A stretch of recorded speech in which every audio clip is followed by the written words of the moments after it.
Okay, welcome back to Trains and Planes. Alright, as you can see, I've dug through my collection and dug out some of the fall foliage I had from my N-scale layout, and I've thrown it up here. Obviously some of it works, some of it doesn't. So also I've been doing some new tree building. I don't know if you saw that video, but there's one. My wife and I decided those are good for background trees, but not so much up close. It probably looks okay up against the church on a small screen, but when you're up here up close, it basically looks like I cut the tip off of a Christmas wreath, which essentially is what I did.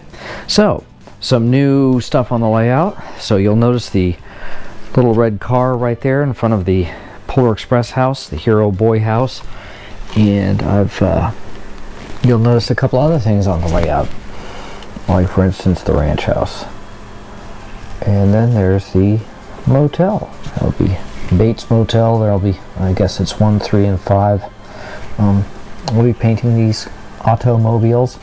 At this point, honestly, looking at the layout, I don't know if I don't think I have room for the easy track system. So that's one change I've had to make.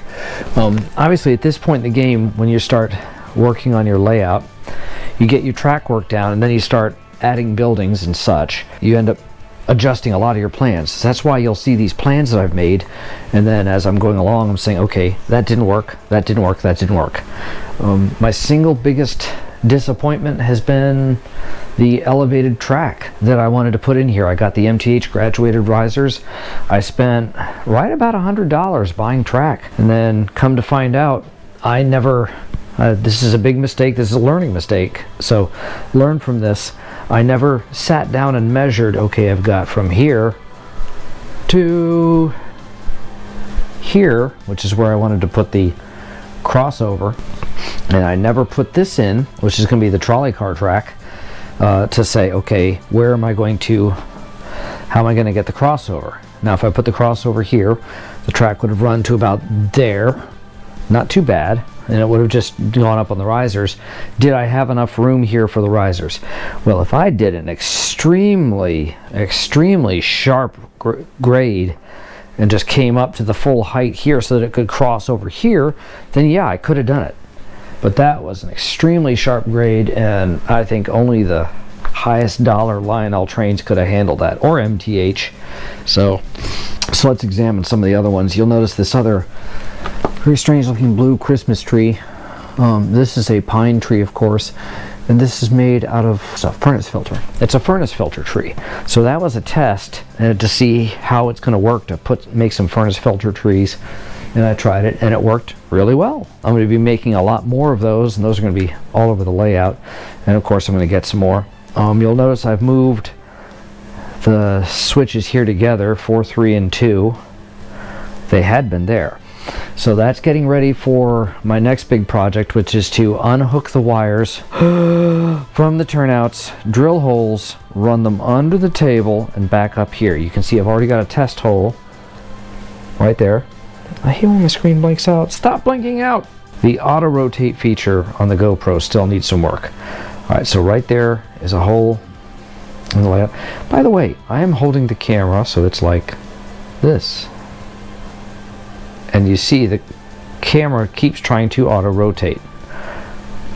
It's annoying. I am literally straight on and even with the layout. I'm having to hold the camera at like a 30-degree angle to make it work. So trolley car track is in place. I am really leaving it here for another week before I decide if I'm going to do this or not. If I'm not going to do this, then this space is open for grabs. The biggest problem you got, and I contacted Bachman about this, and I said, you know, I realized you didn't make the easy streets. That was originally what, K-line? And so K-line, you know, went underwater, as someone has put it, and Bachman took over it, bought the molds, etc. And they said, it's a good idea, but right now they have no intentions of reducing the radius. And I pointed out, your cars, just like this, are roughly 4 inches long. One of the biggest ones they got is 4.5 inches. So why do I need 16 inches of turn radius for a 4-inch car? I mean, if you measure that out, you're taking about 10 more, maybe 8 more inches than you really need. So they said they have no intention of it. That's something I could have worked with here. I could have turned it around possibly. I don't know. I'm thinking that probably was something that won't happen. If it happens, it's going to be in the background back there underneath the turns. So I would have a traffic scene right back here behind my new tool manufacturing company, the new hospital, and the post office. So this is all one eBay order, believe it or not. This is from a hobby shop in Cape Canaveral. Some of these I have to seriously work on and repaint. The manufacturing one is broken, badly broken. So that one is going to take a little work.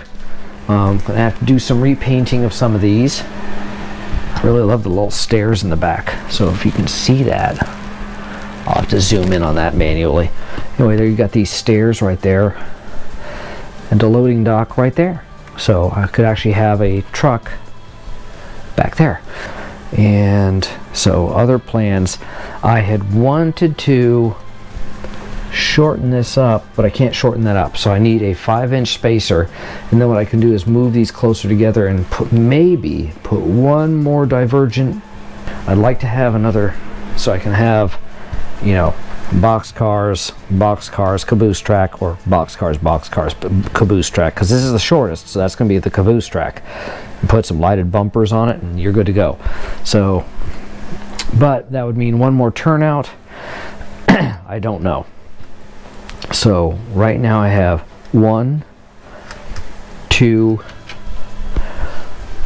3 manual turnouts possibly to replace, which brings up my number of my turnouts from 4 to 7. One more would make 8, and I have just enough numbers to create that. All right, and my wife got me the eBay auction, so this was her addition to it. She wants a couple of these painted, so I pointed out the ranch house, I pointed out the motel. The Plasticville hardware, right now it's got a couple of, I guess, cartoons. But I don't know if that's what came with it, or I think it's funny that my sign here that says accidents is right next to my light switch.